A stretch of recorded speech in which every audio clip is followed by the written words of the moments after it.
Hello friends, welcome to smile talk paramedical channel. Friends ನೋಡಿ, ಹಿಂದಿನ ವಾರದಲ್ಲಿ ನಮಗೆ ಸಪ್ಲಿಮೆಂಟರಿ ರಿಸಲ್ಟ್ಸ್ ಲಿಂಕನ್ನು ಕೂಡ ಕೊಟ್ಟಿರಲಿಲ್ಲ. ಬಟ್ ರಿಸಲ್ಟ್ ಅನೌನ್ಸ್ಮೆಂಟ್ ಆಗಿತ್ತು, ಅಂದರೆ ರಿಸಲ್ಟ್ ಲಿಂಕ್ ಓಪನ್ ಆಗ್ತಾ ಇತ್ತು ಮತ್ತು ಆಮೇಲೆ ಸರ್ವರ್ ಪ್ರಾಬ್ಲಮ್ ಆಗಿ ಬಂದಾಗಿತ್ತು. ಬಟ್ ಇವತ್ತೇನಾಗಿದೆ ಅಂತಂದರೆ ಆಫಿಷಿಯಲಿ ಡಿಕ್ಲರೇಷನ್ ಮಾಡಿದ್ದಾರೆ.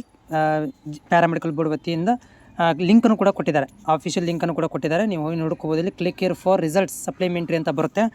ಸೊ ಇದಕ್ಕೆ ಕ್ಲಿಕ್ ಮಾಡಿದರೆ ನಿಮ್ಗೆ ಏನಾಗುತ್ತೆ ಅಂದರೆ ರಿಸಲ್ಟ್ ಲಿಂಕ್ ಓಪನ್ ಆಗುತ್ತೆ. ಸೊ ನಿಮ್ಮ ರಿಸಲ್ಟ್ ಈಸಿಯಾಗಿ ಓಪನ್ ಮಾಡ್ಕೋಬೋದು ಮತ್ತು ಇಲ್ಲಿ ರಿಸಲ್ಟ್ಗಳನ್ನು ನೋಡ್ಕೊಳ್ಬಹುದಾಗಿದೆ. ಈಗಾಗಲೇ ನಿಮ್ಮಲ್ಲಿ ಡೌಟ್ ಇತ್ತು, ನಮ್ಮದು ಇದೇ ಫೇಕಾ ಫೈನಲ್ಲ ಎಕ್ಸೆಟ್ರಾ ಅಂತೇಳಿ. ಈಗ ಬಂದಿರುವಂಥದ್ದೇ ಫೈನಲ್. ಈಗೇನು ಬಂದಿದೆಯಲ್ಲ ಇದೇ ಫೈನಲ್. ಇದಕ್ಕೆ ಸಂಬಂಧಿಸಿದಂತೆ ರಿವ್ಯಾಲ್ಯೂಷನ್ ಕೂಡ ಅಪ್ಡೇಟನ್ನು ಮಾಡ್ತಾರೆ ಅತಿ ಬೇಗನೆ. ರಿವ್ಯಾಲ್ಯೂಷನ್ ಸಂಬಂಧಿಸಿದಂತೆ ಕೂಡ ಮಾಹಿತಿನ ಕೊಡ್ತಾರೆ, ಇವತ್ತು ಅಥವಾ ನಾಳೆ ಕೊಡ್ಬೋದು. ಸೊ ನಿಮ್ಮ ರಿಸಲ್ಟ್ ಮೊದಲು ನೋಡ್ಕೊಳ್ರಿ. ಇದರಲ್ಲಿ ಏನಾಗಿದೆ ರಿಸಲ್ಟ್ ನೋಡ್ಕೊಳ್ರಿ. ಯಾರೆಲ್ಲ ಪಾಸ್ ಆಗಿದ್ದೀರಿ ಕಂಗ್ರ್ಯಾಚುಲೇಷನ್ಸ್. ಆಮೇಲೆ ಫೇಲ್ ಆದವರು ಟೆನ್ಷನ್ ತೊಗೋಬೇಡ್ರಿ, ರಿವ್ಯಾಲ್ಯೂಷನ್ ಚಾನ್ಸ್ ಇದೆ. ಸೊ ರಿವ್ಯಾಲ್ಯೂಷನ್ ಒಳಗಡೆ ನೀವು ಏನಾದರೂ ಒಂದು ಟ್ರೈ ಮಾಡಿ, ಇನ್ನೊಂದು ಚಾನ್ಸ್ ಇದೆ. ಮತ್ತು ಇಲ್ಲಾಂದರೆ ಆ್ಯನ್ಯುವಲ್ ಎಕ್ಸಾಮ್ಗೆ ನೀವು ಟ್ರೈ ಮಾಡಬೇಕಾಗುತ್ತೆ. ರಿಸಲ್ಟ್ ಅನೌನ್ಸ್ಮೆಂಟ್ ಆಗಿದೆ.